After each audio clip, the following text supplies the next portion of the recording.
Well, we founded Spit That in June of 2002.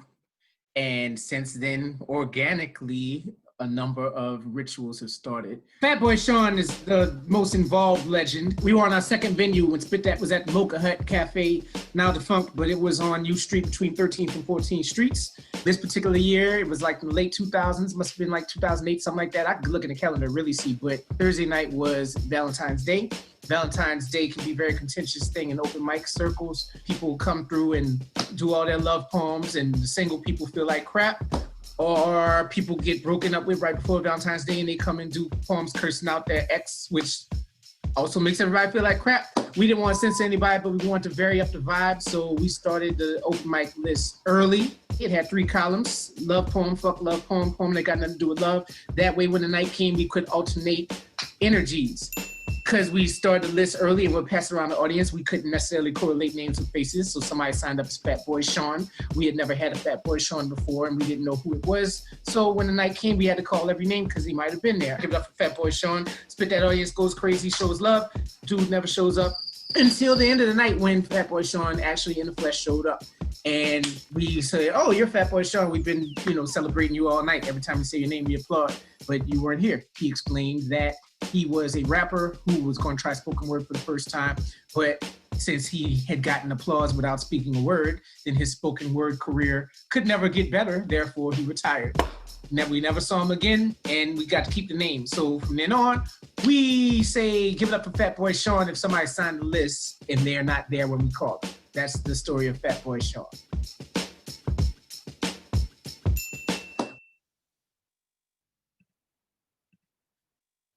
Hi, everyone. Welcome to Spit Dat Digital, the live online version of Spit Dat in residence at Woolly Mammoth. My name is Allison Lehman, and I'm the Connectivity Associate at Woolly. It's hard to believe we're already at the end of 2020 and that this is our 9th installment of Spit Dat Digital, where we're keeping it safe, socially distant, and online. As I'm sure many of you know, in addition to being the hallmark of the holiday season, December is AIDS Awareness Month. So with tonight's show, Testing, 1, 2, we're paying tribute. In the pre-show, you saw some community agreements that exist in order to maintain the positive environment and energy that is Spit Dat, and also help us to better care for one another. So with that in mind, we ask that you all please be respectful and generous with one another, acknowledge the impact of your words and actions, stay engaged through the use of the chat and reactions functions, respect the artists, and join us in agreeing as a community to struggle against all forms of systemic oppression. So, unless you are performing tonight, you'll be on mute. However, we do want to encourage you to join us on camera if you feel comfortable doing so. The event is recorded and live streamed on Facebook. Hi, Facebook folks. But don't worry, if you're here with us in the Zoom room and have your camera on, you won't be seen in the stream. Now, another way to show some love tonight is by tagging Woolly Mammoth on social media and Spit Dat on social media using the tags at Woolly Mammoth TC or at SpitDatDC, and of course the hashtag SpitHappens. On behalf of Woolly, we are thrilled to have you with us this evening, and without further ado, I'm going to pass the virtual mic over to our incredible co-hosts, Dwayne and Drew.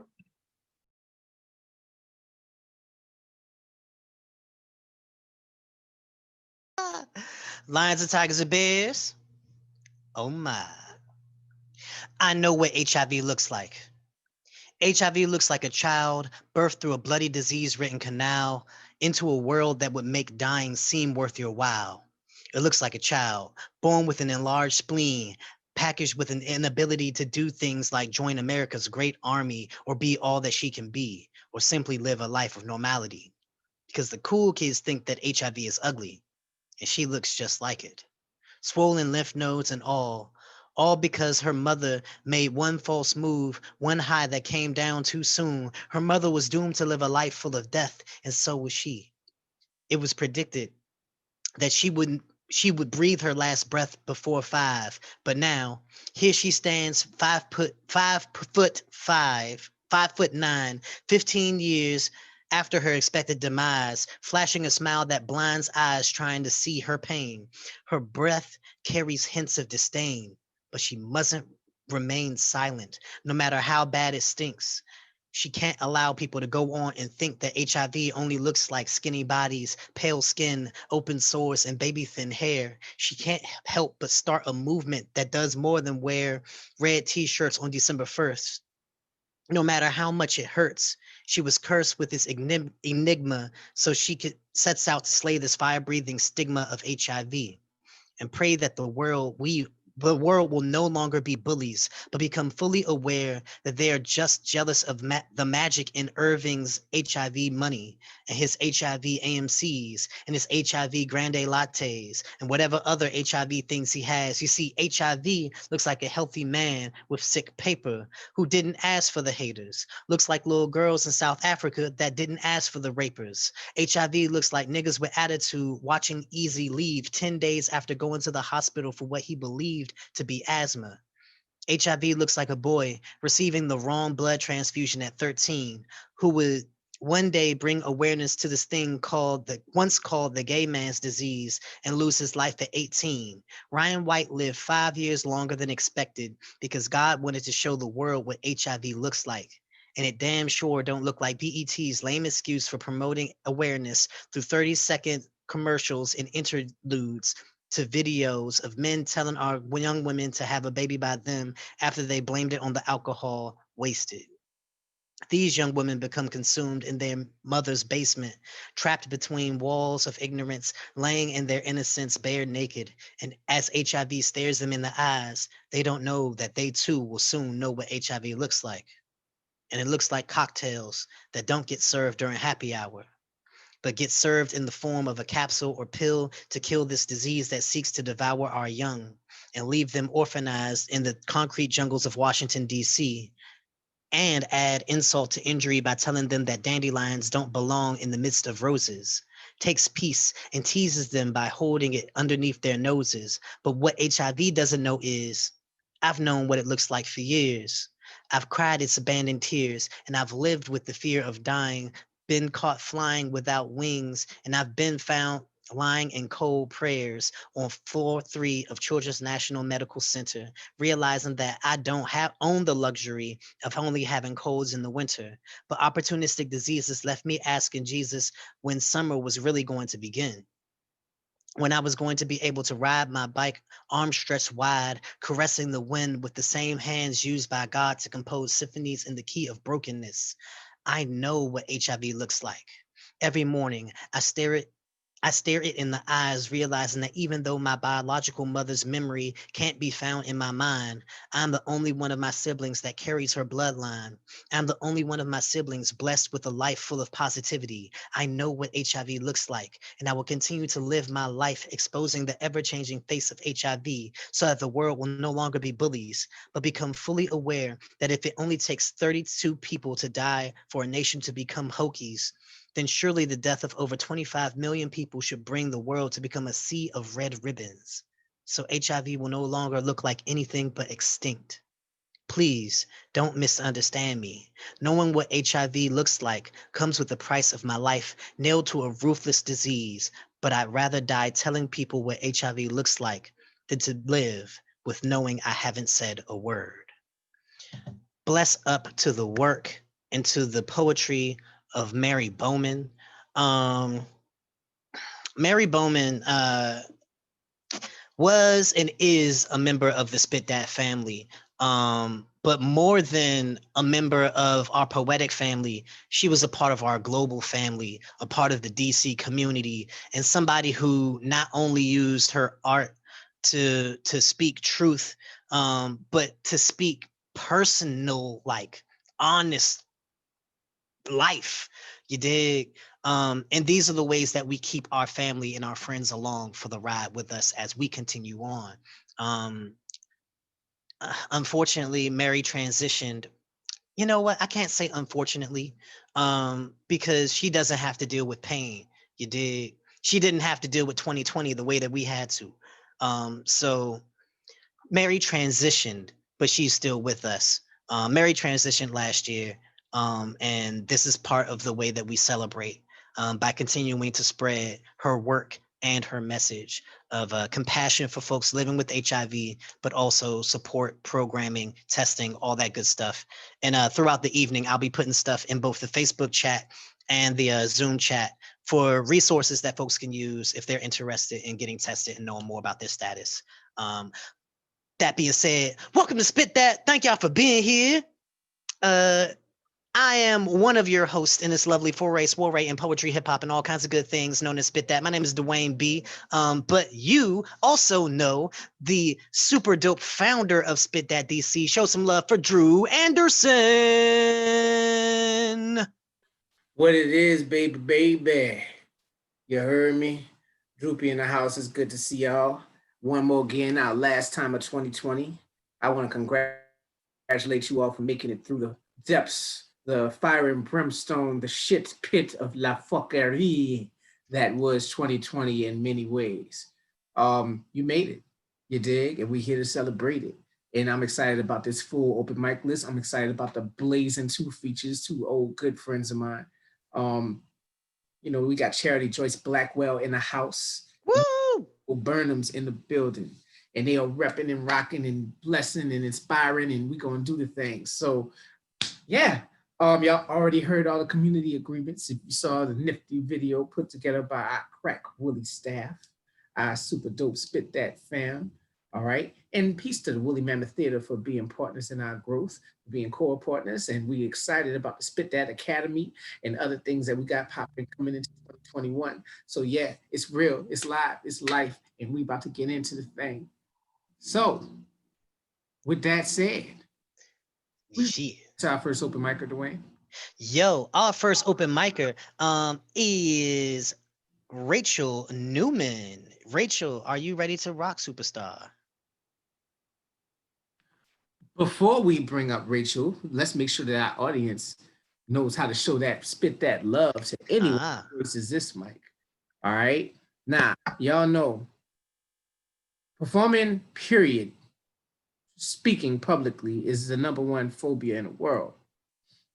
To perform virtually, you have, in a sense, all of the pressures of any public speaking task with less of that real time in the room organic energy that would help empower you. So it's, in a sense, even more of the challenge. Dwayne, I hope that laugh isn't like, damn, bro, you about to, oh, okay. I thought you was looking at me like, because I was like, damn, don't scare them from reading. Oh, nah, I was vibing out with the organic like energy that you were putting into that. Yeah, you were spitting, bro. Word. So because of that, it's even more important that we show as much love as possible to our artists. Show them that we're with them, we feel them, even from near and far, from around the country, around the world, through Facebook, through Zoom. Show that love. We got love in the chat. We got love in the Facebook comments. We got the little emojis and newfangled stuff that you millennials be doing. All that, bring it, all right? I know you can't unmute and be like, spit, poet, rewind, and all that gangster shit we used to do when we were live in the building. But if your camera's on, boom, you could do all this. You could boom, boom, boom, throw buckshots. You could, you know, all those types of love that you do because we need each other. Let's, you know, give each other some energy. All right? Word. You were saying, Dwayne? I've realized we are calling an audible our first open micer who signed up. Unfortunately, is not in the room. But this open micer right here came to the joint to do the sign in, check in situation. And so I know that Janae is in the building. So I think we're ready. And y'all should bang your hands wherever you are in the universe. Show some love for Janae Silver. Hi, everyone. So I did ask earlier. I'm going to put my Instagram in the chat. So my name is Janae. You can follow me on Instagram, Twitter as Janae the Poet. I'm going to do 2 poems. One is a bit shorter than the other one. So I'll do the shorter one first. This one I titled The Pill. I have rarely recalled this incident aloud. Every time I do, I remember a significant detail. Details about my subconscious buried alive. So today it takes breath. After 19 years, I am able to breathe out the truth and spit out the fear that almost killed me that day. The three of us may tell this story very differently, but the common denominators remain, that I was there and she was raped. I'm sorry. I was there and she was raped. The same man that swore to protect her broke her down in ways that no one ever saw coming. So I'm supposed to trust niggas? I'm supposed to love niggas? Nah. This man pretended to be a holy one, walked around like he knew God himself, thumped the Bible in front of the entire Baptist church like he knew God himself. So why didn't anyone pray for her? Why didn't anyone look back, check for her, but me? At age 9, my chores consisted of sweeping my mother's pains under the rug and cleaning up her bruises. And just like the truth in her scars, my childhood was stripped away from me. But she always called me strong because I coped with the questions, the cops, and I swallowed that pill for her. So together we memorized her lie. Nothing happened. And to this day, I channel that moment into everything I do, everything I am, everything she said. Pick your shit up, she said. Swallow that pill, she said. Say ah, because when the world finally checks the Black woman's tongue, it better not be there. Thank you. So that was the first one. And this one is a bit longer, but this one is just about police brutality, everything that's been going on.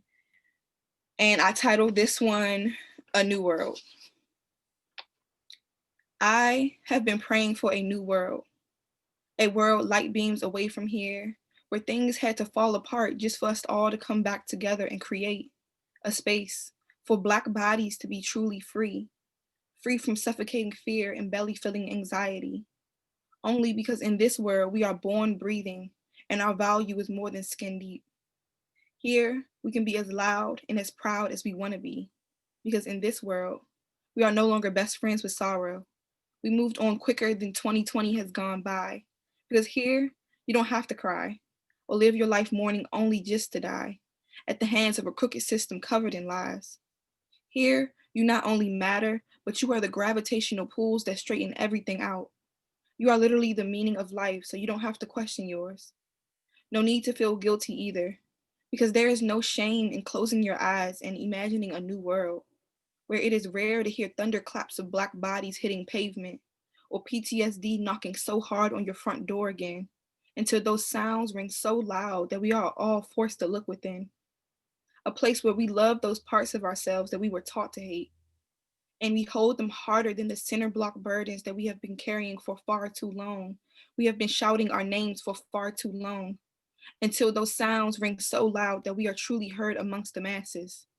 And we don't have to live with the suffocating fear of dying young due to senseless gun violence. Because in this world, we are tighter than praying hands, and we love harder than ever. So until we get there, I will continue to pray for a new world, light beams away from here. Thank you. Bless up, bless up, bless up, bless up. Janae, thank you for sharing. Hard truth spoken, but necessary. Yeah. Thank you. This is the way that we heal. This is the way that we know to do better. And we get to learn from you. Thank you. Thank you all. Indeed, indeed, indeed. Chat, show some love. I see y'all showing love. I see y'all showing love up in here. Let me see what's going on over in Facebook real quick. Ooh, Jay Stevenson quoted Janae, a space for Black bodies to truly be free. Ain't that something we all want? Ain't that something we all want, Mo? I Real want my spill. people to be free, to be free, to be free. Word to Most Def, aka I seen Bay. Word up. My homie say shine the light on the world. Now look, coming up next is Kimberly J. Kimberly J, you ready to rock and roll and rip and represent? You ready to do the things and say the words? I'm ready to say the words. I'm ready to say the words. Yes. Hopefully the words are ready to be said. Indeed. Do it to it. All right. So this first piece is called Simulation, or That Time I Saw Quazon Turner in My Son's Eyes. And then I'll explain this once I'm done. His body, and mangled car full of Black and brown bodies, the girl, the pretty white girl with blue eyes and blonde hair, drives a car full of pretty white girls, reeks of whiskey and coke, lands her car on top of my son's, the police so full of concern for the white girl's car. I stand at the sideline, praying to a deaf god of concrete and twisted metal, searching for life in his body. My spirit could not feel his. A mother is supposed to feel her child's spirit. I felt nothing. The pretty white girl giggles amongst her friends, dumps bottles out into the field. The EMTs check to see if they are okay. Those boys, those Black and brown boys, whispering depleted breaths, mangled in tune with the metal, did not draw the EMTs' concern. The EMTs burst windows, throw blankets over broken Black and brown bodies, cut through the crushed metal. My sanity shattered faster than the metal did. My son, to them, a non-existent legacy. A seed crushed before it had a chance to be grown will be buried.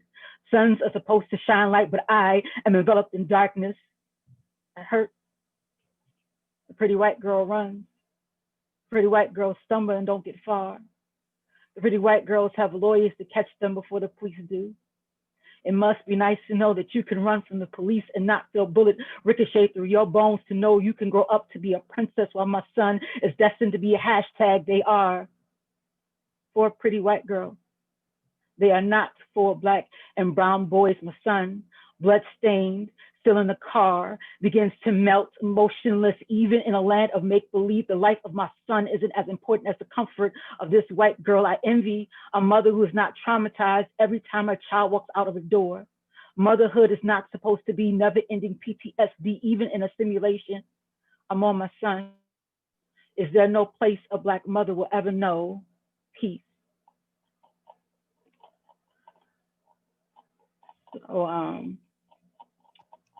that Quazon Turner was a 17-year-old Black boy who was decapitated in a hit-and-run accident by a white woman who had, if I'm not mistaken, over 70 DUIs, and they never took her driver's license. And I think she got probation. 2 years later, she was arrested again for driving with alcohol and cocaine, if I'm not mistaken, in the car.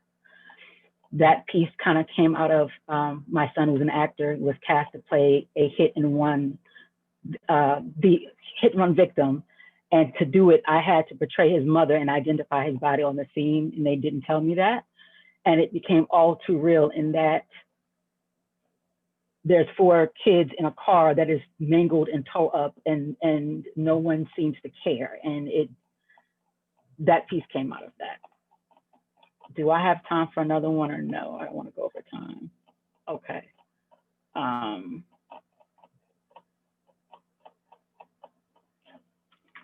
I just lost the screen.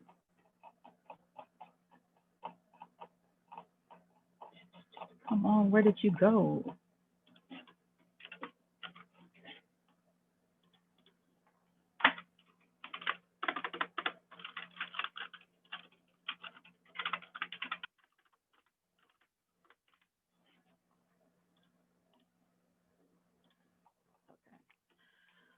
White privilege is Black and brown children, poorly postured, eyes vacant and cramped into small spaces full of forced to read books full of trees.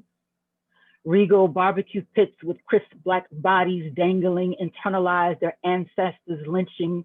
The proud, perfectly posed white fathers, mothers, and children celebrate. Lungs expand to fully breathe in the aroma, perfectly cooked human fat beneath the flaky skin. Community pick a nigga, scratch that, picnic gatherings. A moment to pass down for generations in a book. A warning to the next round of uppity Negroes to come. Then make those same Black and brown children pass a test about it.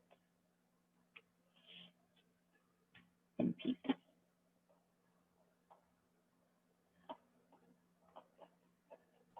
Thank you for giving me the space. I really do appreciate y'all. Thank you for continuing to light up the Spit That residency throughout the year. As Dwayne said, for killing the glasses game. And as we all say, for killing the poetry game. Yeah, you definitely represented, and you definitely gave us something for the mind, something for the heart. Mm, that's some hellified method acting right there. That story that you were telling about having to identify your son's body. Um, and yeah, honoring the work of ancestors, you brought it in a different light when you made that allusion to the community pick a nigga. And so, yeah, thank you for continuing to keep us alive to the fact that the facts are alive.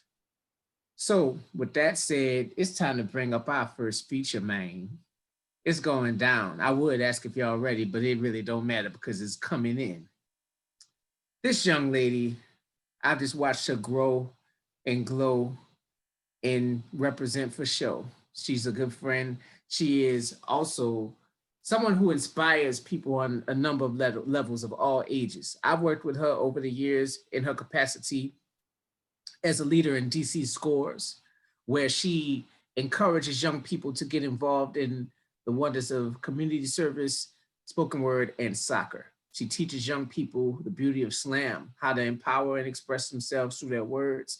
And there's a number of poets who I've seen either on this list or featuring in the capacities in themselves, who she has also engaged to work with students from throughout the DC area with coaching poetry slams and judging poetry slams. She now, this year, became the new director of poetry events for Busboys and Poets. And I'm honored to be in the fold as someone who works through her guidance to help make the open mic spaces more creative, colorful, and safe. And if you ever saw her smile, then you were lit up on the inside. If you ever saw a slam that she featured, then you saw how you could party with a purpose.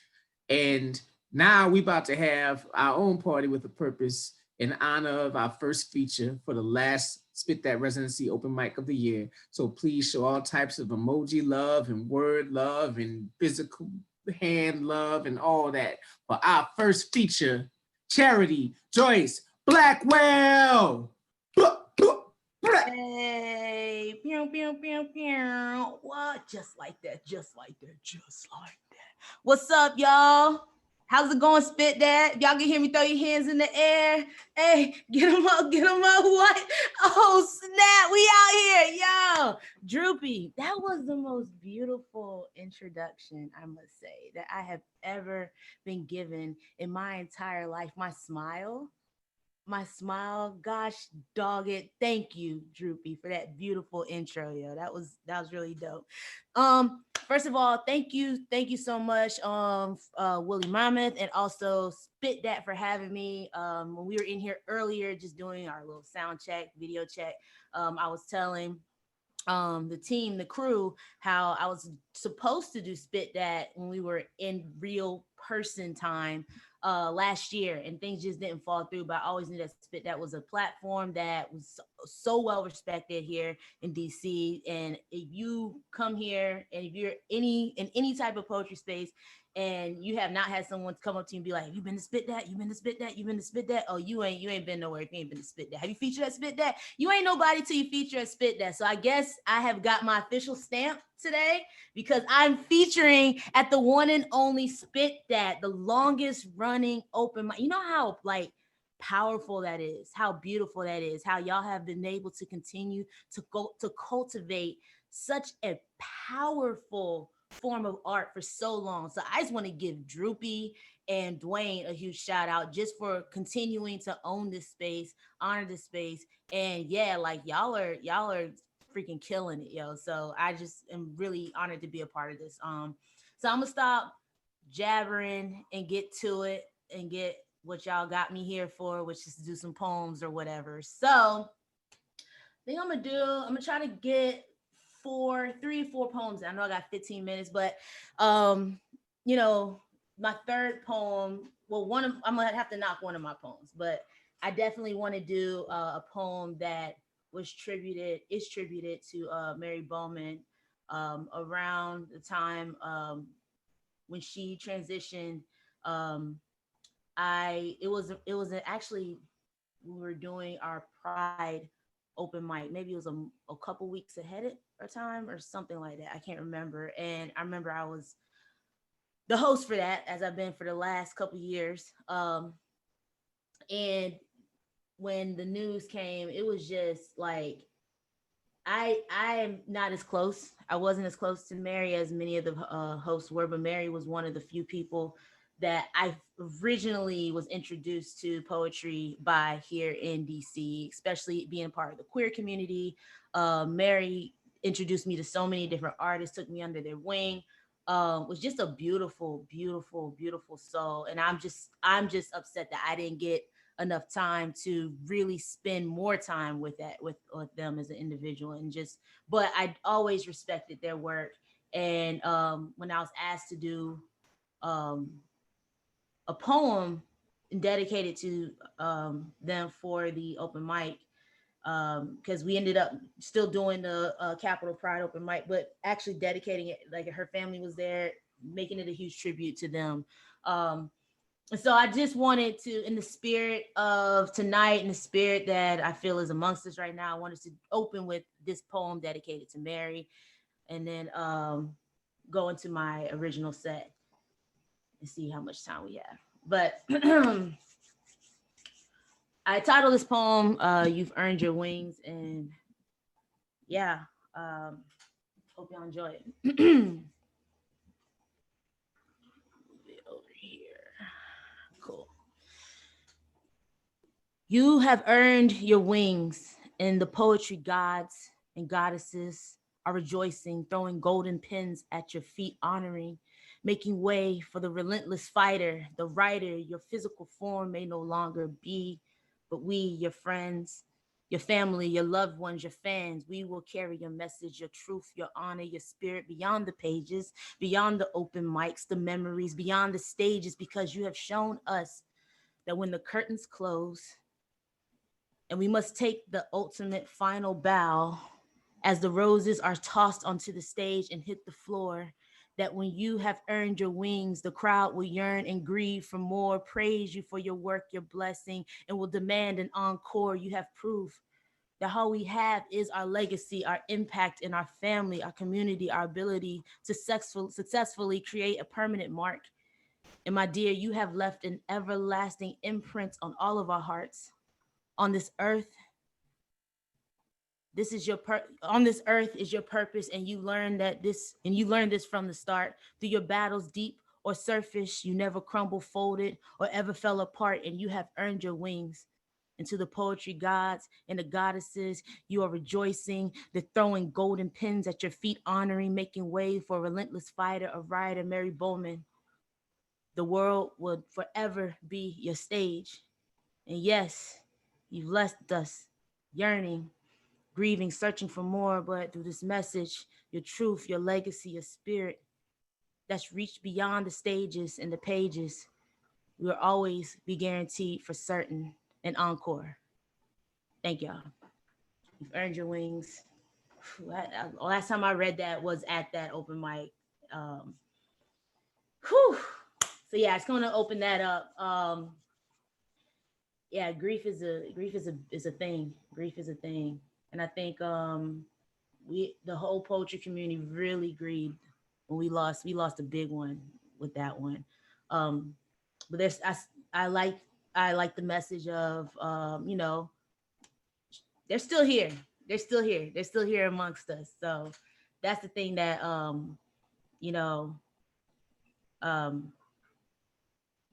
makes me forever always be just grateful for Mary, because I definitely I always, there's moments I definitely feel her spirit. So yo, shout out to Mary Bowman. All right, let's get it.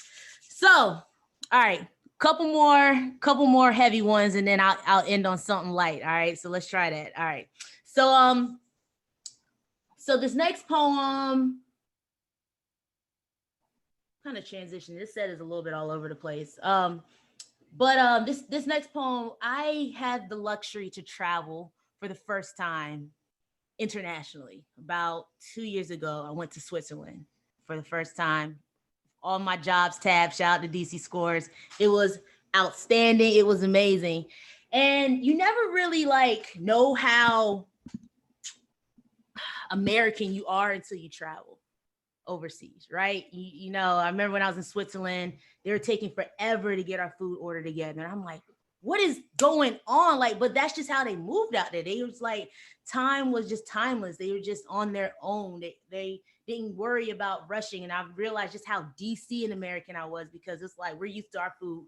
Put your order in that joint out there in 10 minutes. Like, it's like boom, boom, boom, boom, boom. So we're on our own time. But to add another layer to that, you never really know how Black and American you are until you travel overseas. And it was a really interesting experience, because I was there chaperoning one of our kids that are part of our program. They got into this thing called the 11 campaign. They're shooting a documentary, bringing 11 different kids from 11 different countries to come to Switzerland to show that the art of the sport is its own language. It's soccer is its own language. It was a beautiful thing. But I was there with a couple of chaperones, and this is just kind of like a reflection. I remember we were at a walking through some garden. They were shooting some scene, and I just sat down and wrote this poem and banged it out right then and there. And this was like kind of like just getting my frustrations out in that moment. So I call this poem Swiss African American.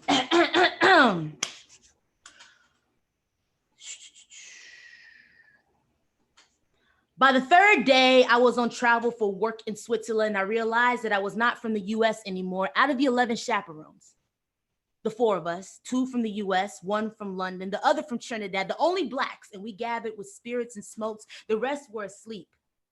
And we slipped away into an alley as dark as us. And next to the cheap hotel that we were staying in, we drank Genevan beer and Genevan champagne. And the girl from London, beautiful like an Egyptian goddess, after a few sips and laugh from liquor courage, felt comfortable and honest. And she was curious. She asked, excuse my language, excuse my accent, y'all. I just could not imagine being Black in America. Like it sounds terrible, like really, really, really terrible, like horrible. Like, how does it feel to be Black in America? The guy from Trinidad, tall, strong dad, looked up at me and the other guy from the States, eyebrows raised, arms folded, the air grew thick, filled with the pause, as if they were in awe or concerned of this foreign Black experience, anticipating an answer real quick, like what they see on the news is just a horror flick. But wait, I was really like perplexed. I was confused. In London, doesn't racial profiling exist?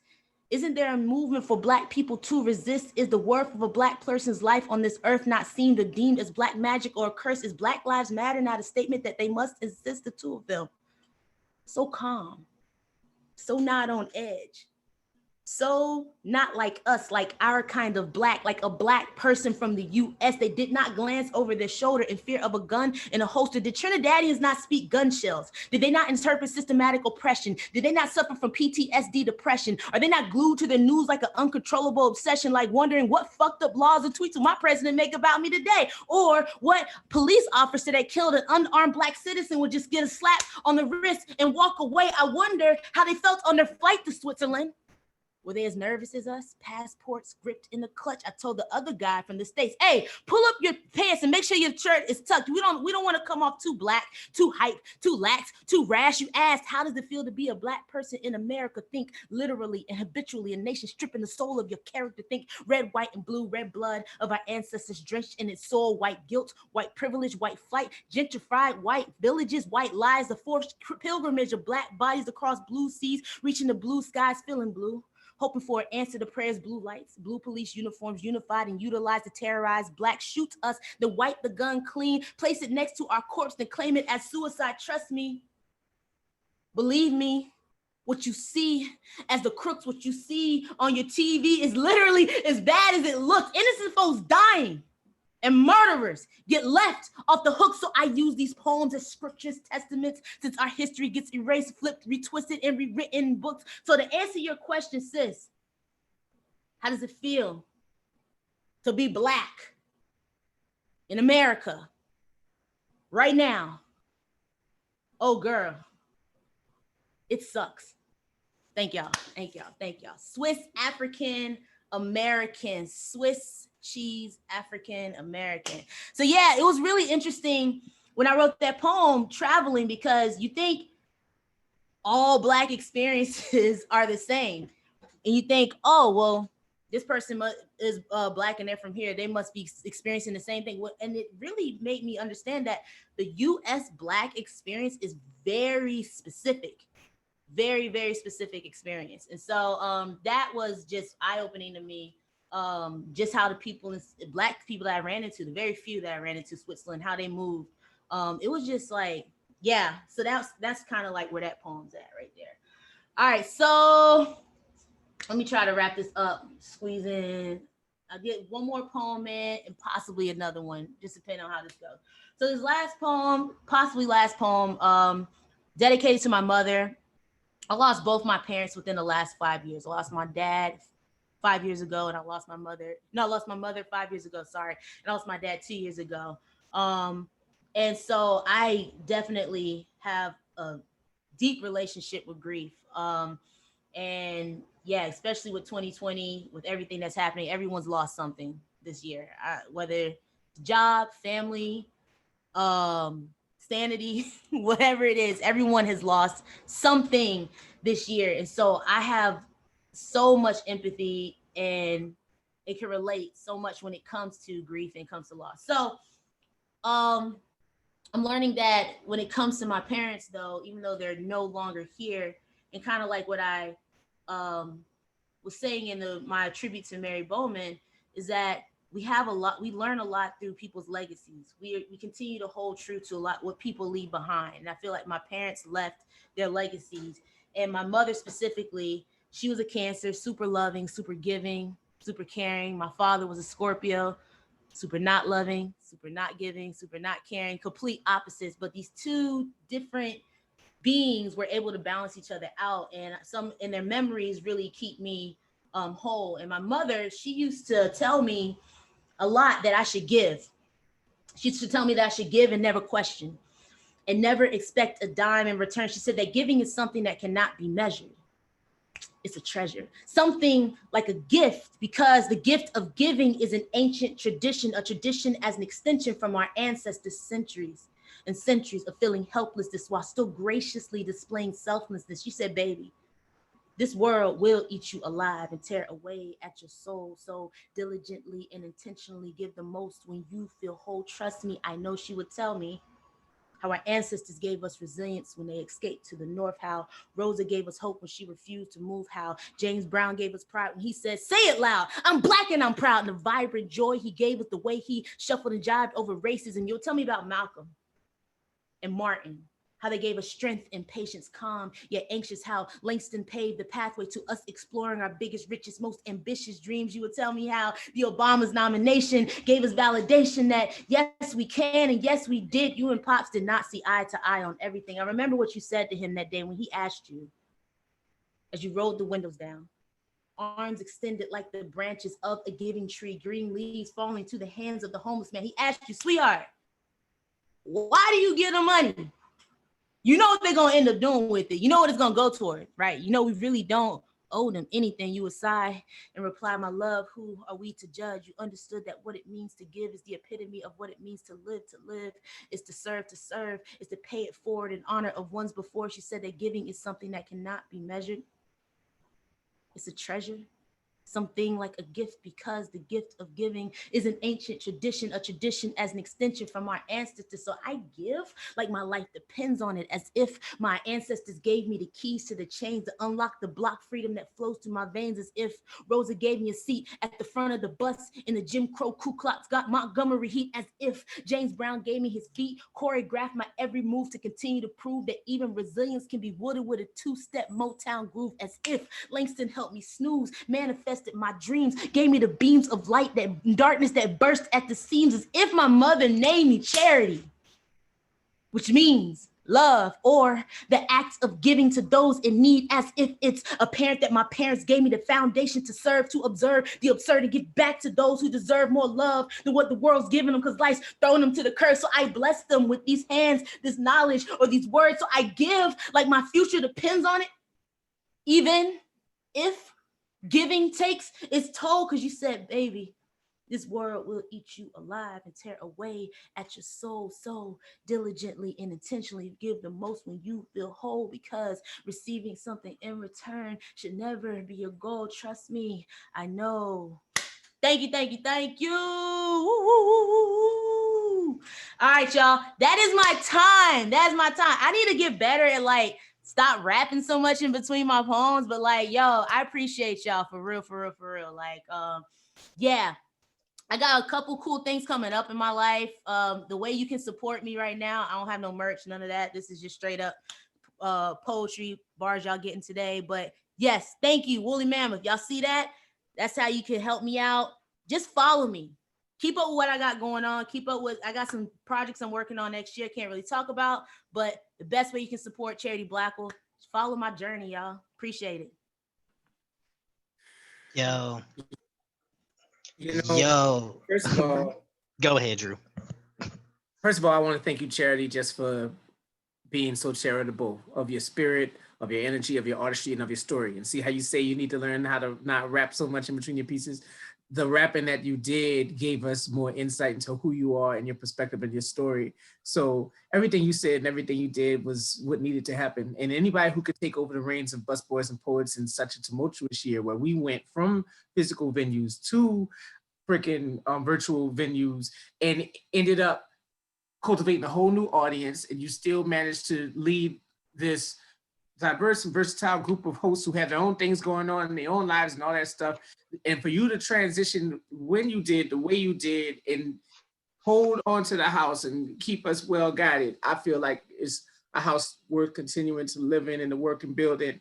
And you know, one thing I learned this year is it's very easy to criticize, but it's another thing to positively and proactively build. And so I want to give shouts out to you as somebody who is a positive and proactive builder.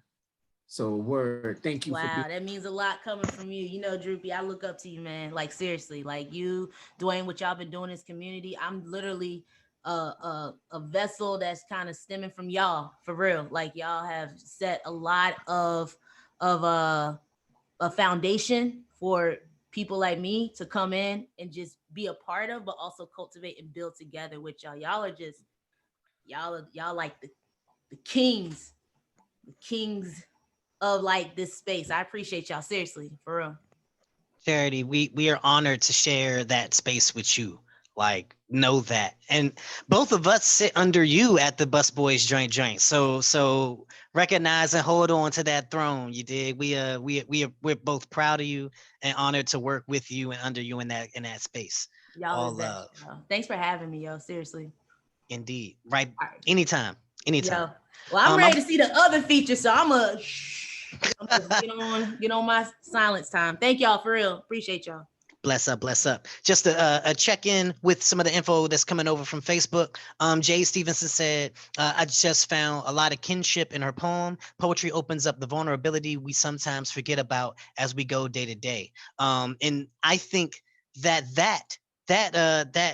sense of vulnerability, that sense of opening space and opening doors, and being willing to share so much of yourself through your work that people get to feel free. That's like, in my opinion, the spirit of Spit That, and also in an embodiment of who the next feature is also, what the next feature is bringing in. This is somebody that I've been watching like rock for years, and just an incredible writer, incredibly personal and personable cat. Roscoe is one of those few folks, like, I know Drew does this. I know, let me see, other people who've like, 13 has done this, like folks who slam, but are also like super chill individuals to build with. Like, there could be a lot of like slam energy that cats carry and be like, but I don't get that. I never got that from Drew, never got that from 13. I've never got that from Roscoe Burnems. So, Richmond, Virginia native Roscoe Burnems, aka also known as Douglas Powell, is a poet, published author, spoken word artist, comedian, educator, father, and husband who has dedicated his craft to entertaining and educating. Performance poetry has afforded him the opportunity to enlighten and entertain crowds across the country. He's been seen everywhere from coffee shops to schools to universities, theaters, and arenas. In 2019, he added a TEDx talk to his list of accomplishments, speaking at the TEDx Youth event in November of 2019. He is no stranger to community and youth engagement. He has been a staple of the arts education scene for years and highlights art and arts integration as a host for PBS VPM's The Art Scene. In addition to putting on poetry-based events and poetry slams, the collective consisting of mostly poets, but also songwriters, bloggers, and visual artists, conducts writing and performance workshops for youth and adults. Roscoe is somebody that I've been taking note on, because Roscoe also did something that I know Drew we're both interested in, and it's having productions put onto streaming programs. He had dramedy on Amazon Prime, where you could stream his work and like watch him on, like, wherever you are in the world.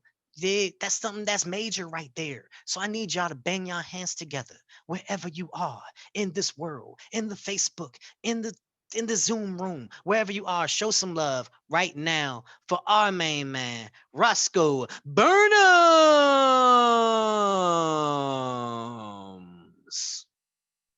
Hey. I was like, oh man, he's reading this like the whole bio. Oh no, it's so weird. I know you know how this feels. It's like your bio sounds like really cool when you type it up, and then when somebody reads it, you're like, did I write that? Why did I write that? I shouldn't have wrote that. Nobody should ever read my bio ever. It's all facts though, bruh. Yeah, I love being here. I love being in the same space with you and Droopy. Spit That is one of the, I brag about it all the time. Spit That's one of the, first of all, Spit That is like my second home. I grew up in Tuesday Versus in Richmond, Virginia. But Spit That is totally my second home. I would come through just to try out new pieces. Y'all gave me my first feature out of town, like when I was just getting, just getting my feet wet in this whole poetry thing. So I am eternally grateful for all the love that you guys have given me. So thank you. Thank you for all that you do. All right, let's rock, y'all. Okay, so I just wanna hop into it, and then I'll talk a little bit about what's going on with me in a second. So trauma be a game the universe play high stakes with. So we laugh through the pain because crying makes you dehydrated. Plus, they say a laugh adds years to your life, which is funny because the times I've laughed the most, I really wanted to die. I ain't gonna lie, I tried. Always outside. Because I was under the impression to believe death needed space to breathe. In hindsight, I don't think time is divine. I think time is random as hell and is partially blind. So this is my views on death and all its contradictions. I think what we mold in this earth can be a valley or a volcano. Whatever it be, it will last longer than we do.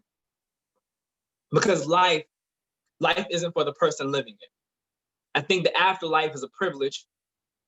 I think the afterlife is a privilege that some people try to rush into or jump into or overdose into or cut into. I don't always think we choose to die. Sometimes I think that we are given death. And death happens when death is ready, and death needs to breathe, and it lives off of ours. Death is selfish, and sometimes doesn't check in with, sometimes death is selfish and doesn't check in with the living before he takes. I think death is a man because of how he takes without asking. I think some die before they live. I think life and death are social constructs. I think we die every day we lay our heads down to dream. And when our dreams aren't what we want, we resurrect ourselves like gods from the grip of death's cousin before she hands us over. I think the people who die stay in the dream. I think the sun dies every day before dawn. And we here on earth shed tears at a fleeting horizon as the ones we said goodbye to begin a new day. I think sunsets and sunrises are the same depending on which side you're on.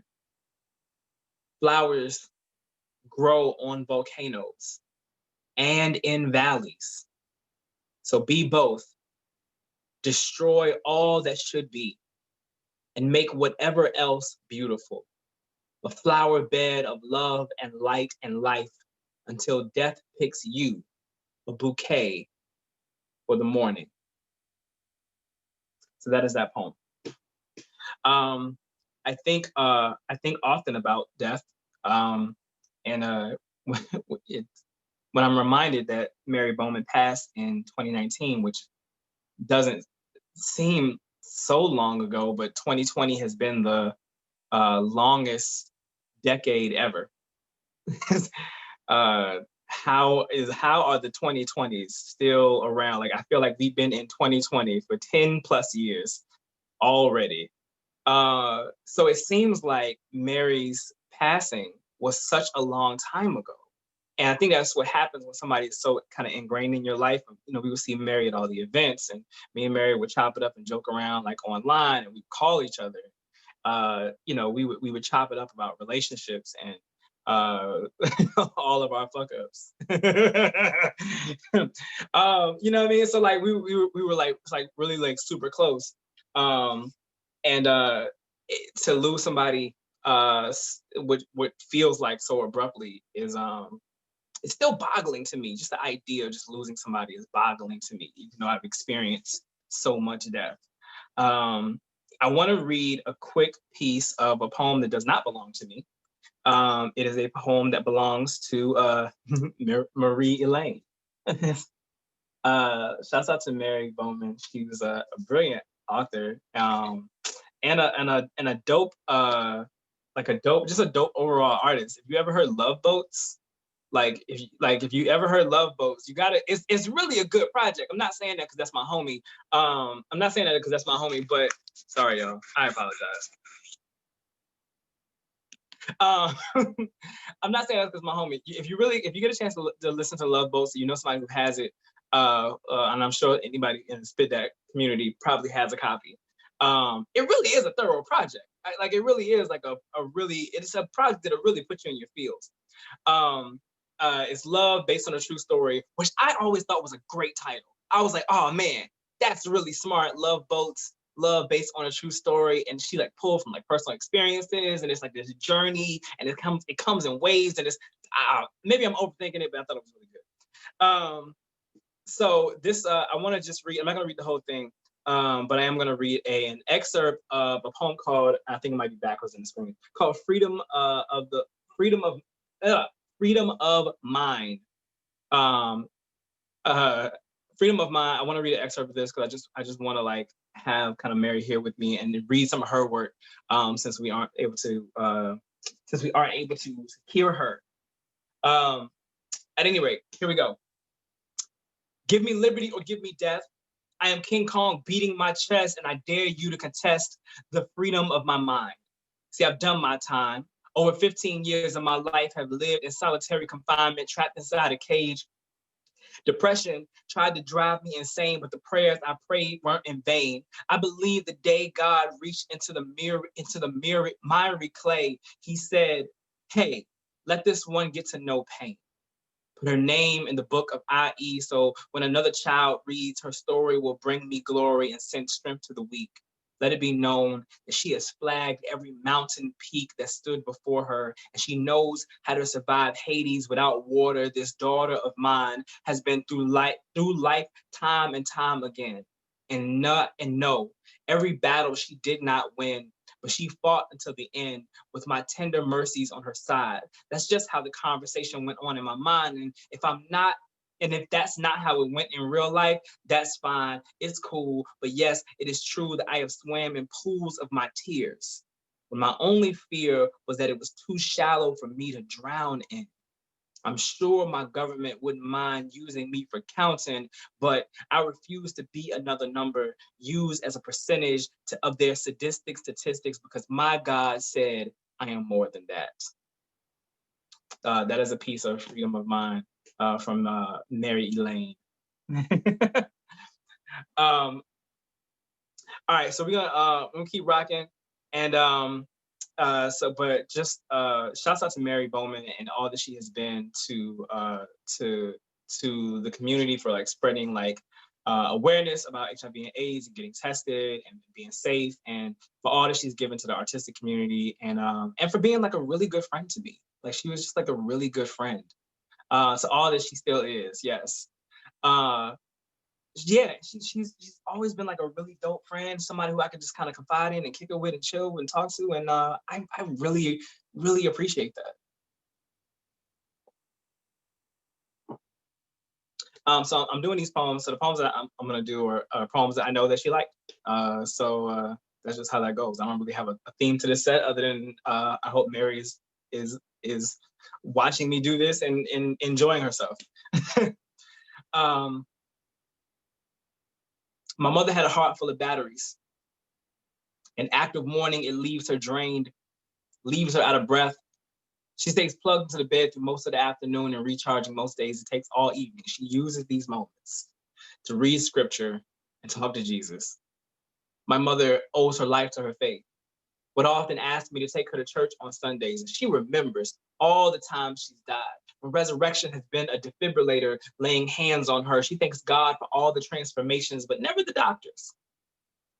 You know, I have recently watched something about how often religious text gets doctored, how holy books undergo transformations. I read a lot about scripture, found there were 14,800 differences between the original Bible and its most modern version. There's no mention of Christ in its earliest rendition, but the similarities between Christianity and Egyptology are uncanny, and most religious holidays linked to Christ are pagan and have nothing to do with Christ at all. And after all this, I became agnostic, not atheist.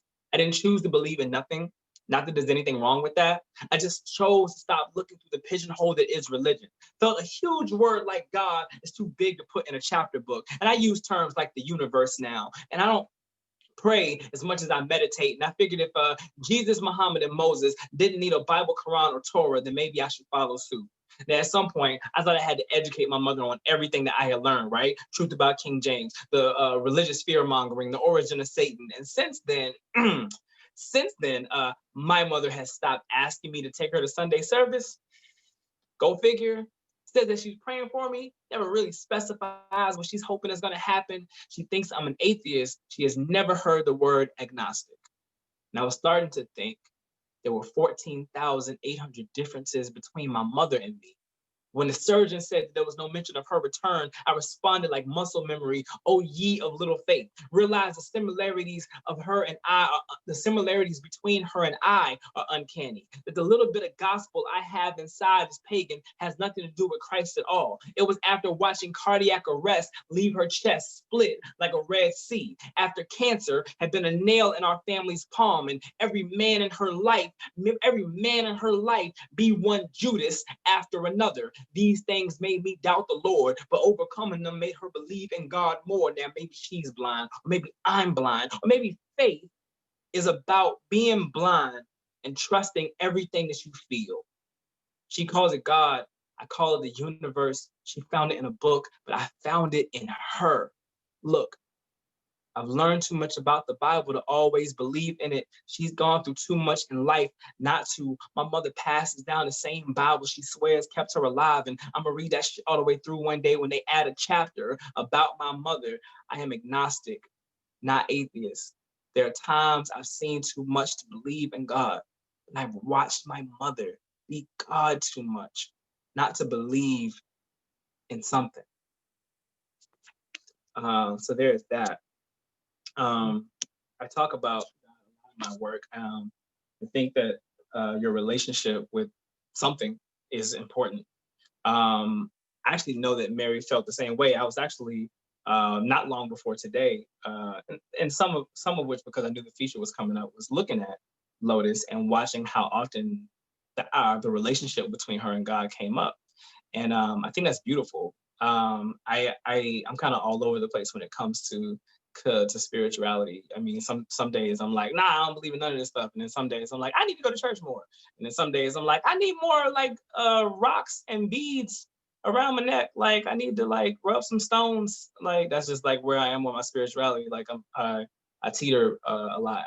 And I think that's fine. I think just like the idea of spirituality is a fluid thing, like most things in our lives. And that's an okay thing. And your journey is yours. So enjoy it. Enjoy it for what it is. I am going to do one more piece and then get out of here. And I just want to thank Droopy and Dwayne for having me. Again, you know, I love you guys. So anytime you ever want me to come back, I am always down. So here we go. So in the beginning was the Word, and the Word was God, and the Word was with God. So when I'm speaking these words, this isn't poetic rhetoric. This is me trying to get back to the sentence from which I came. Love. Love is like 2 or 3 different more concrete emotions all rolled into one mass combined with flesh and speech to create man. Because in the beginning was the Word, and the Word was love, because God is love.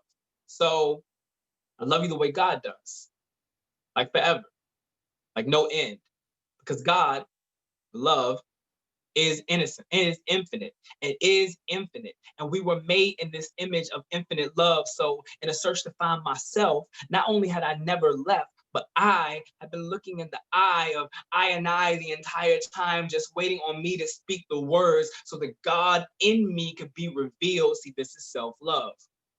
It's what you need first before you go looking for God in someone else. So here's some questions.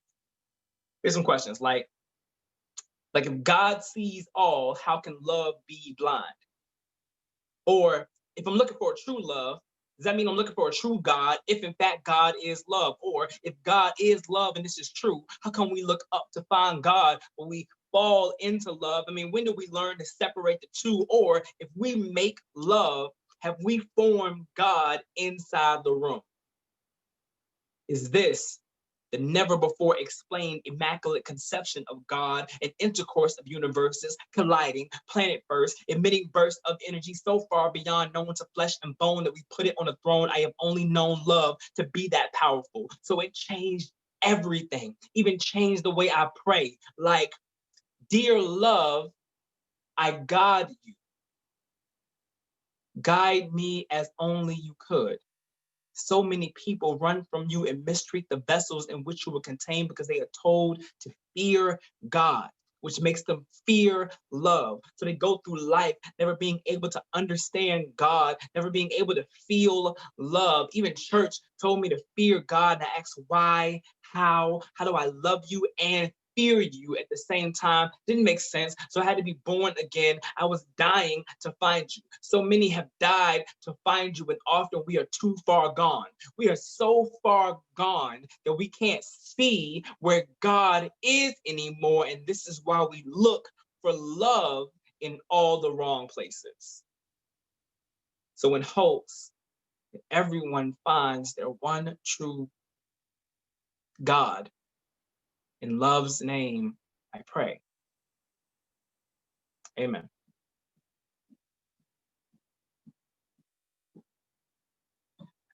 Thank you again. I appreciate any opportunity I get a chance to share. And thank you, Woolly Mammoth. Thank you, Dwayne. Thank you, Droopy. Thank you, Spit That family. And yes, go watch Traumedy on Amazon Prime, streaming right now. It feels really cool to say that, actually. Like, go watch my show on Amazon. If you have an Amazon Prime app, yeah, like go watch Traumedy right now. I need the streaming numbers to tell your friends and your aunties and everybody at Christmas to watch it too. And my books are online, and I'm real Googleable. So just come and find me, and I appreciate y'all. Peace. Yo. You know, First of all, just always Thoroughville, just always with the words, with the concepts, with the vulnerability, with the realness.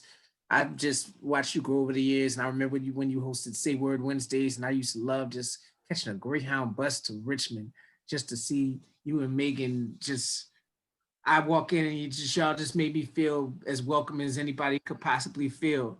So of course I had to return the favor whenever y'all came to spit that, and it's just good to see good people grow to be greater, and all the things you survived. I mean, I could pull out your chapbook where on the cover you standing on the express, standing on overpass, you know, um, and just to see that such stories can have happy endings, and it's not an ending, it's continuation. But just the fact that you could take trauma D, just the fact that you could take trauma and make it something healing and cathartic, it's mastery, it's alchemy, and I really respect having had a chance to bear witness to some legs of your journey. So yeah, I'm keep on keeping on and representing. You give us something to look up to. Yo, uh, Sco, like I hope that you're seeing like the love that's being shown in the chat too, because like people are like losing it. Like they're just like really, really falling hard for every piece, bruh. And like that's so consistent. Like again, we've been learning, we take note, and it's one of those it's people always say look up to people, but always have like some weariness, like don't meet your heroes type of thing. But like it's a beautiful thing when people are your heroes. And these are folks that we look up to and grow with. You dig? It's a beautiful thing to be witnessing. Um, and that joint about love, like all of us, everybody. I'll speak for myself. Like that joint hit hard every time, every single time. So there are two things that are happening. First off, there was a drop a while ago into both of the chats, both on Facebook and on Zoom. The first one is the charity card, so you can hop on there, sign the charity card. There's a link for it. It's a Google Doc. You sign that joint. There's also now the Roscoe Burnems card in the link. So feel free to go in there, sign it. Folks hold on to these things for all of their lives. This is something that Drew started back when we were at Java Head for Spit That, where Drew would go down to the CVS, buy a gift card or like it would be like a birthday card or a greeting card, and everybody would sign it so that we can recognize even in hard times that somebody cares, somebody loves, and somebody values your work. And so this is something that we've continued for damn near 20 years now. And so definitely holla at the digital versions that are making their way through right now. We still have a hell of an open mic list. And I'm super excited to be bringing up this next artist. If I can, I'm pretty sure I know who is next. This brother right here is a member of the Spit Dat fam. He's also one of the hosts of the Floetic Fridays series happening with Whitman Walker Health Real Talk DC. He's a teaching artist. He is a father. Dad gang is strong in the building. So yeah, I need y'all to show some love right now for Brandon Douglas, aka B Doug. Dun, dun, dun. I don't know if B Doug realized that he was up next. Oh, there you go. What's up? God damn it. Yeah, I ain't scared of none of you motherfuckers. I got 5 minutes. And I'm not gonna fuck around. I got a very short piece in 2 rap verses. I couldn't find one song, so I'm trash. All right. People say that drinking is either super lit or deadly. They never mention how you can experience the same level of loneliness in a room full of people and a room full of your thoughts. They never tell you how much control you do and don't have at the same time. They never tell you how the alcohol hugs you harder when you come back after trying to leave. That's that jump. I don't know why I wrote that, but I did. Yeah. All right. So many tabs left open because I can't let go. I prevent so much guilt if I just said no. But then I have regret and a case of FOMO. Damn if I do or I don't. I don't care no more. Psych like shit. I'm too much of a thinker. I'm on the highway to hell, not using my blinkers. Life threw me curveballs along with sliders and sinkers. I'm still hitting home runs with a broken finger. It's like I'm potophobic. How I don't do well with defeat. My legacy is on the line. I can't be obsolete. I plan to feed my seed with knowledge so she isn't a sheep. My life's work is the future, bruh. It's just that deep. I'd invest into building a mantle for when I'm gone, or maybe into plates to handle what's going on, or at least some inspiration for when you're not feeling strong. You won't need headphones for me to be your fight song. Yeah. All right, this last. If you couldn't tell, that was a rap verse. That was the first of the two rap verses. I don't have anything to say about it. That's the thing. This jump is a part of the song that I'm working on.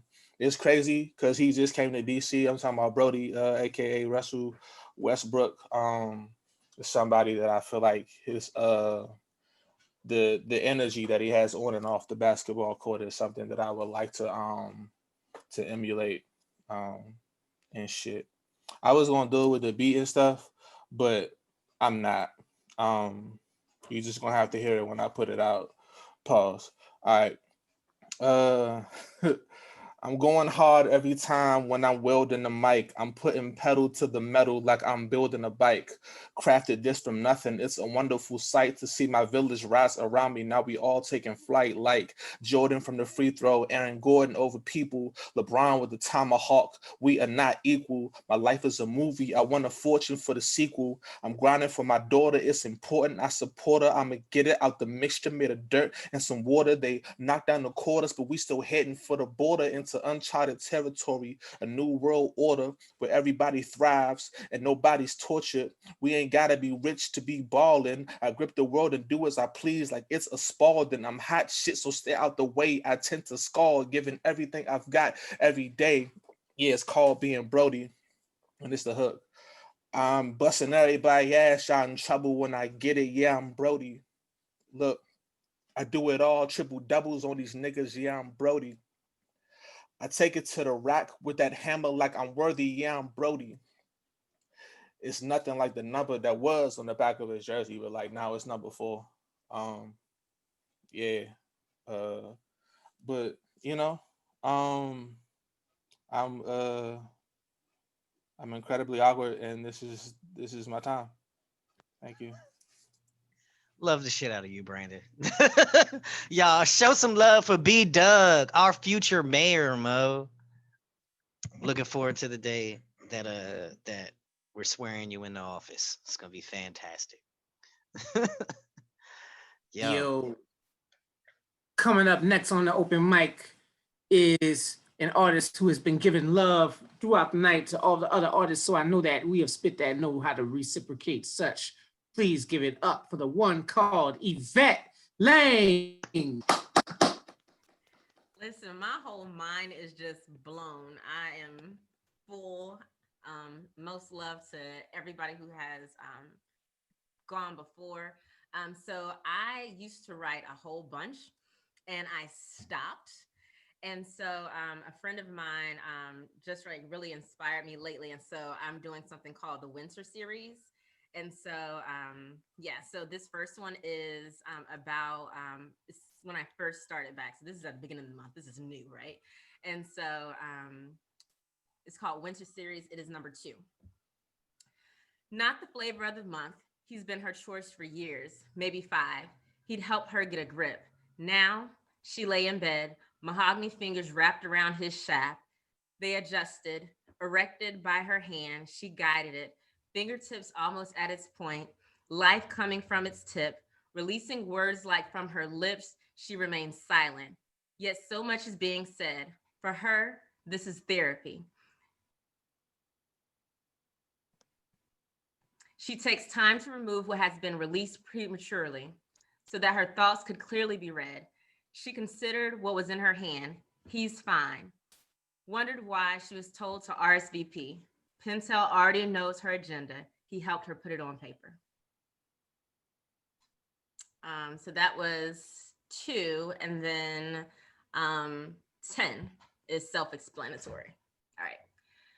Crack kills, but not like COVID. No, virus is no one's drug of choice. It comes unexpected, uninvited, the +1 at family gatherings, silent killer, hidden by love, love too strong to be broken, yet lacking the discipline to stay away, won't allow the heart to grow fonder with distance. No, COVID is stealthy, hidden in cuddles and nose kisses, passed along through emphatic thank yous. Halitosis no longer the primary reason to cover one's mouth. No, silent killer dares us to leave home. Fear grips us, and when we have mastered being home, COVID invades our sanctuary, seeps through keyhole and cracks. COVID is self-destructive thoughts. Doctors didn't warn us of this, told us to stay inside, didn't tell us COVID would invade our spaces, our thoughts, lead to depression, isolation, time allowing us to cut family ties, safety net unraveling, pieces threaten to be the rope that strangles us. Few words pass through phone lines. Text messages become less frequent. Though we have all the time in the world, COVID teaching us suicide, hiding from those who can help, wanting this to be over, taking matters into our own hands. We seek to end it. COVID hits differently. We all have pre-existing conditions, all exacerbated by a silent murderous plague unleashed upon the world, the ultimate purge. It's sterilizing, leaving beautiful bodies, wasted potential, broken relationships, hopeless victims in its wake. And so that's COVID. I am a teacher and I'm tired of people acting like this joint don't exist.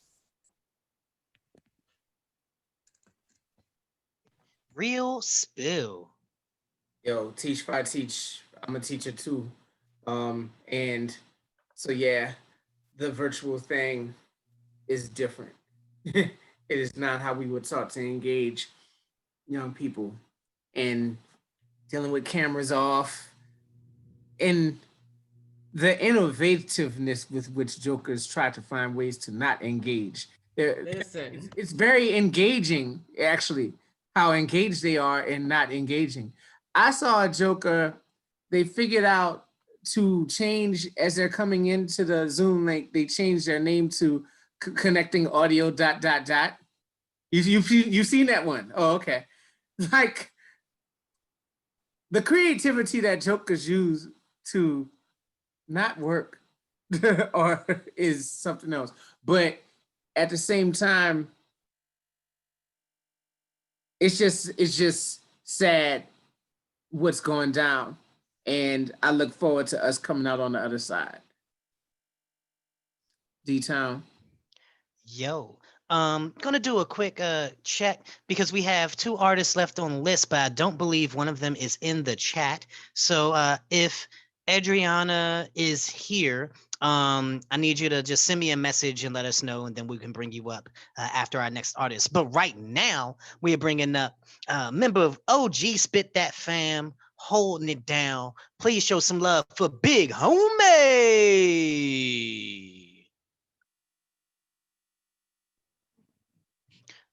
Hello, people. What's up? What's up? So she just coming out of the educator talk and teach by teach and all this other stuff which you be talking about. So Droopy, the poetic superhero. So happy holidays, happy early birthday to Dwayne B, because he's a pre-Christmas baby, the gift that keeps on giving, and and also on top of that, with the church announcements, whatever the case is, that realizing that even though we've had 70-degree days like a week ago, it's getting cold. So get your little knit cap and all those other types of stuff and scarves. Cause you gotta be able to stay warm one way or another. Cause cuffing season and all that other type of stuff. But we're gonna stay safe in these streets. So I'm a rough. Two things. Let's see if I can hit something real quick. Okay. So the first thing is, I don't know if they chose my thing, but I know one thing. If some of y'all are familiar with Christoph Jenkins, that there's a poetry movie that premiered yesterday. And Lisa, I keep on forgetting her name, and then I want to say it's Lisa Nichols. So it's just like with that, if you go to letsgrowmovie.com, they did feature my poetry pieces piece on there. I can't look at. I don't think it's on Vimeo, even though I think it was put on Vimeo, but it was like to do a 60-second thing and upload it. So this was the poem that was uploaded, along with some other very, very talented poets, which I guess is nationwide. So here we go. This might be the first time I've read outside of the video. So here we go. Actually, let me turn this off. Okay. Do you want to know what the fuss is about social justice? Why, when we say the names, all you do is complain, let's grow? Thinking those who are woke are a joke. Making fun of the hotep, but what steps are you taking to make a change? You're faking, rearrange your thoughts. You ought to pay it forward and pray and go towards assisting the least of these, to please God. Praying for the angels from Africa doesn't trump abiding what the good book commands you to do. If you love God and believe the word is true, love your neighbor as yourself. Show others you care by sharing your wealth of your time, and you'll find what you deposit will bring a return that you can't even wish. Your service will help others to learn, lead them to fish. Let's grow. So yeah, letsgrowmovie.com. Click on the Poet Life. That's Christoph Jenkins' company. So click on the Poet Life, and there's a bunch of us who did poet clips, and you should be able to see the recording there. So and I guess I'm trying to still what just a random aside, because I know there's Gen Zers and young millennials and stuff like that. But you know, the one dope thing which Bill Cosby did, besides like A Different World, whatever, it's like, you know, he'd be wearing college shirts. So I mean, like, yeah, I did graduate from this school, Howard, and I had a chance to. Oh, actually, when we were talking about the teaching thing, I don't think I fully said I did something for a friendship. I don't think it's called Edison anymore, but I did for 6th and 7th graders. So it was really good as far as the poetry, which I've had to do with that. And you'll probably see some other links for I've had a chance to do a decent amount of publishing this year. So check some of those things out. I'll close with this piece, which is also kind of short. I did on the Thursday Spit That. Mental health, check on your strong friends, check on your not so strong friends. I mean, besides you got COVID, you got all these different things going on as far as people who've lost loved ones close to this time of year, like, you know, not so recently or whatever the case is. So, you know, definitely keep folks' spirits lifted and keep them prayed up. But this is a poem which I wrote about greetings because, you know, sometimes you just say a greeting to say it. And then, I mean, you got to watch it as a person who talks, because sometimes you really are just looking for an answer, like, you know, you just giving a greeting. And then other times, you know, people like me, which is what the poem is about, is just, I mean, if I don't know you, I'm just going to say fine, more likely. But still, like, you know, if I kind of know you, I'm acquainted, I'm just like, this is basically the answer to that, of like, you know, just be aware of like people's speech. And if you really want to engage with folks, think about it. So this is the poem, Untitled. Oh, okay. I didn't know you meant somebody else is there. Hey, universe, when she comes in. All right, here we go. So you ask me how I'm doing, I say, I'm coming along. Yet you don't know the tune of my song because the pleasantries you see are an oxymoron. You're being polite. Yet, losing sight, although it's courteous for you to speak, you don't seek a conversation. You ask me how I'm doing, I say, everything is everything. I'm not Michael Basin or Lauryn Hill, but I've learned to accept the will of what will be will be. Most cannot see past the brief few seconds of exchanging words. Very rarely a cry is heard for help, and many people are just about self. You ask me how I'm doing, I say I am here, Do you hear the fear of not recognizing me, not saying I am fine is by design? I don't want to say I won't complain because that gospel song isn't a true testimony at this moment. Saying I'm blessed is true because I know what I need to do is have faith. But the contact we make doesn't add the highly favored because stating how I feel to you is too much labor. And most don't really care. The burden I bear is not yours to carry. And to trust you with my thoughts, I am very wary. So I remain guarded. I'm so glad I'm regarded as someone worth greeting. That's why what I say when we are first meeting is just hello and peace. All right, thank you very much. Happy holidays if I don't see y'all. Big homie poetry. For all the newbies, homie don't play that. Like, Living Color is still dope. Like, yeah, so like, know all that other type of stuff.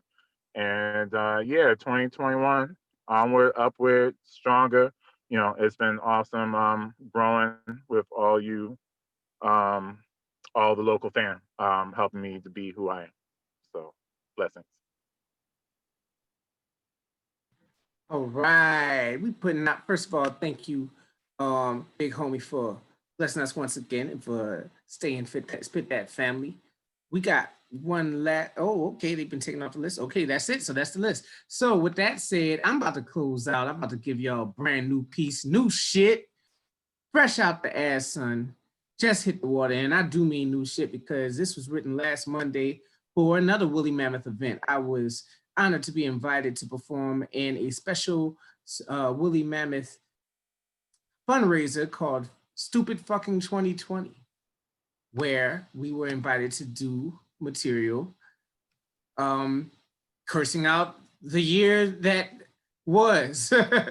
And so people did that through their different various arts and styles. People did that through monologues, through songs, and things of that nature. And I did it through a poem. So this is Fuck 2020 by Drew Anderson. 2020 was Anakin Skywalker. In its infancy, we knew it would be something special. It was inventive and curious and even a little cute. We thought it would, bring balance to the Force. But as it hit puberty, Master Yoda detected its fear. Fear leads to anger. Anger leads to hate. Hate leads to suffering. And prophetic Master Yoda was, because 2020 grew to be the most feared villain in the galaxy. It choked the life out of all in its dark lens sights, and not just the men, but the women and the younglings too. It slaughtered them like animals under the premise of its twisted sense of justice. Its only redemption will be in its death. We set its corrupt corpse aflame as furry, fun-loving Ewoks dance in the background. Nah, 2020 was more like Walter. It started off innocent enough, but then it got sick. And it used its sickness as an excuse to give everyone else the blues. It sent the cops after the wrong folks, manipulated us into being complicit in its mayhem, and then it went out in a blaze of glory, lying on the ground amongst the bodies of its many prey with a smile as crooked as its soul. Nah, fuck all that. 2020 was Donald Trump. It grabbed us by the pussy and excused itself with its celebrity. It spent its whole term acting like it didn't want to be here. Then when it was time for it to leave, it refused to concede. It left our map filled in red, sandwiched by the blues, just to go out like a sore loser. 2020 was the answer to a question even Alex Trebek never dared ask. What is Jeopardy? 2020 was a phenomenon so phenomenal that it earned the right to stand in for multiple parts of speech by its damn self. Now, this 2020 right here gonna stop fucking with me.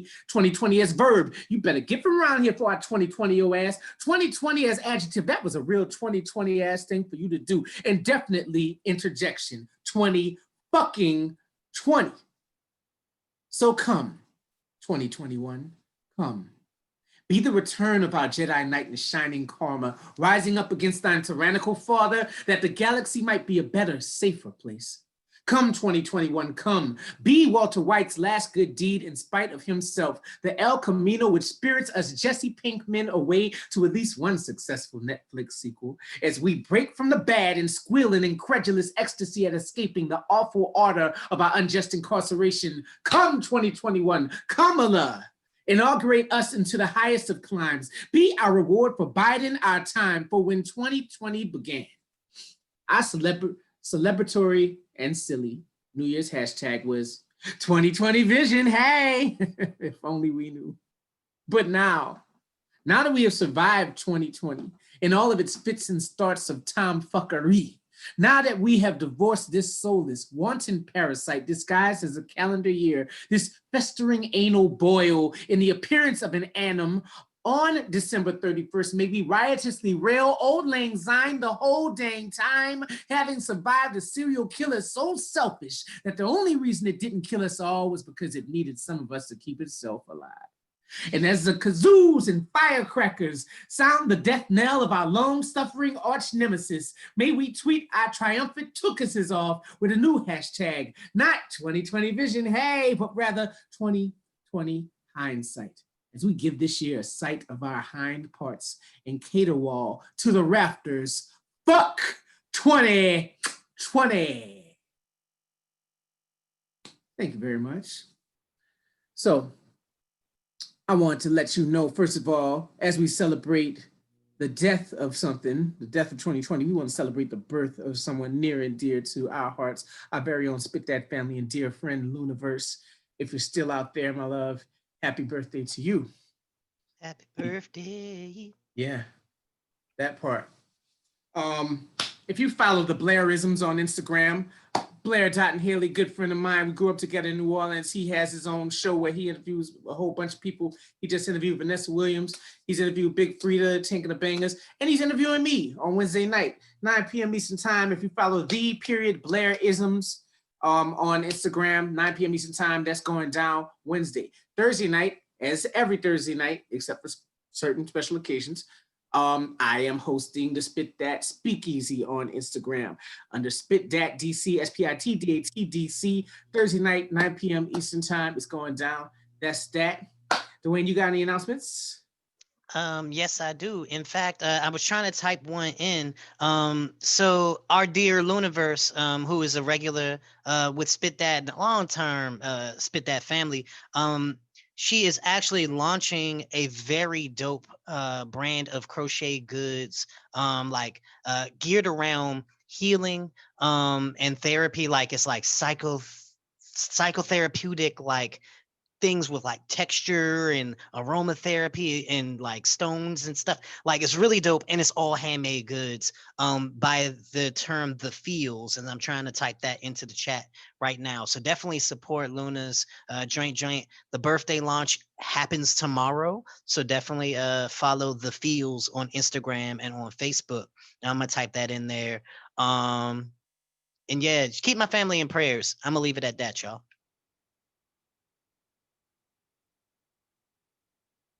Hey, y'all still looking at me. With that said, we want to thank y'all for watching tonight. You dig?